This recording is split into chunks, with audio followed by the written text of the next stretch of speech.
Welcome to my YouTube channel world literature. आज जो topic discuss करने वाले हैं वो है Germinal by Emile Zola. Emile Zola का ये नावल है जिसको आज हम डिस्कस करने वाले हैं। एमिल ज़ोल खुद एक फ्रेंच राइटर थी, नॉवेलिस्ट थी, जर्नलिस्ट थी एंड ये नोबेल प्राइज़ के लिए भी जो है वो नॉमिनेट हो चुकी थी।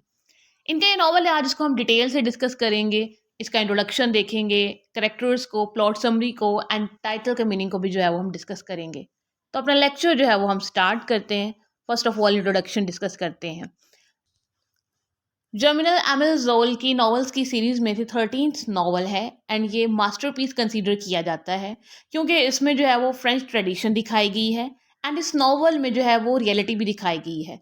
फ्रेंच सोसाइटी की हार्श रियलिटी वो क्या थी, लेबर वर्क था, कोल माइनर्स की जो स्ट्राइक थी एंड नॉर्दर्न फ्रांस में 1860s में जो कोल माइनर्स ने स्ट्राइक की थी, वो इवेंट जो है ना वो इस नॉवल में कवर किया गया है। वो दिखाया गया है उनकी क्या स्ट्रगल थी, रेवोल्यूशन कैसे आया, रेवोल्यूशन के बाद के क्या इम्पैक्ट्स हुए एंड उसके क्या रिजल्ट्स हुए, क्या ये स्ट्राइक जो है वो सक्सेसफुल हुई या फिर जो कोल माइनर्स थे उन्होंने कैसे सफ़र किया।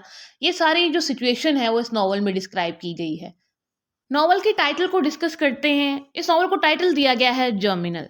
अब ये जो जर्मिनल है ये एक्चुअली में मंथ का नेम है और वो मंथ जो है वो फ्रेंच रिपब्लिकन कैलेंडर में आता है जिसका मीनिंग होता है स्प्रिंग मंथ। अब ये जो जर्मिनल है ये वर्ड आया है लैटिन वर्ड जर्मिन से जिसका मीनिंग होता है सीड। तो मीन्स कि इस नॉवल में जो है ना वो डिस्क्राइब किया गया है कि फ्यूचर में जो है ना वो कुछ बेहतरी आ सकती है, बेटरमेंट आ सकती है, चीज़ें जो हैं वो अच्छी हो सकती हैं। और जो कोल माइनर्स अभी सीड लगा रहे हैं, जो रेवोल्यूशन अभी आ रही है, जो स्ट्राइक अभी आ रही है, इसके रिजल्ट्स जो हैं वो हमें फ्यूचर में नज़र आएंगे या फिर फ्यूचर में जो है ना वो हमें होप नज़र आ रही है कि बेटरमेंट आ जाएगी और हर तरफ इक्वलिटी होगी, जस्टिस होगा और कोल माइनर्स को जो है वो उनके राइट्स दिए जाएंगे, उनकी प्रॉपर पे जो है वो उनको दी जाएगी।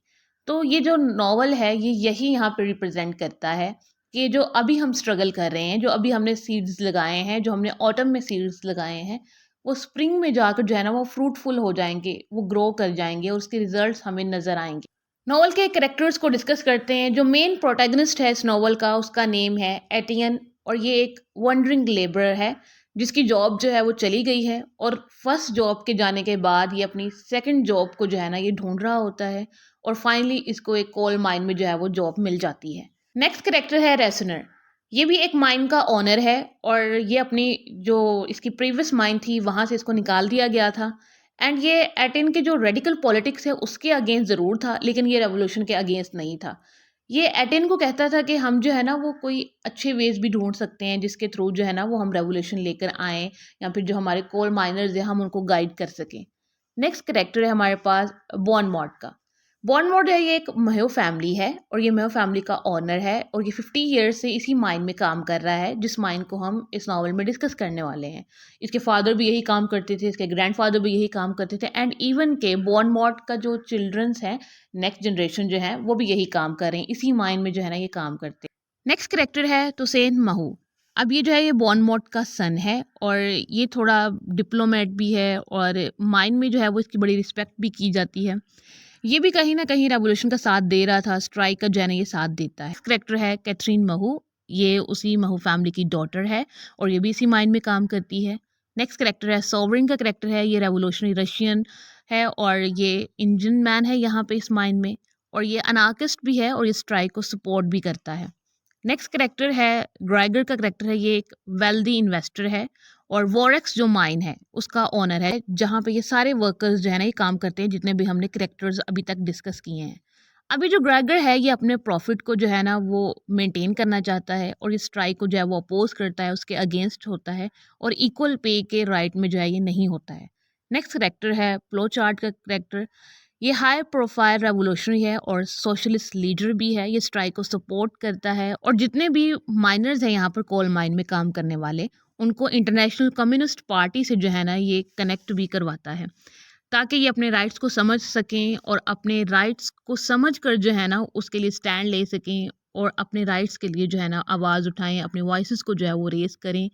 और यहाँ पे हमें सभी करेक्टर्स जो है वो मार्क्सिज्म से इंस्पायर्ड लगते हैं कि मीन्स के इक्वल पे, इक्वल राइट्स और लेस लेबर वर्क हो लेकिन इतना हार्ड वर्क ना हो कि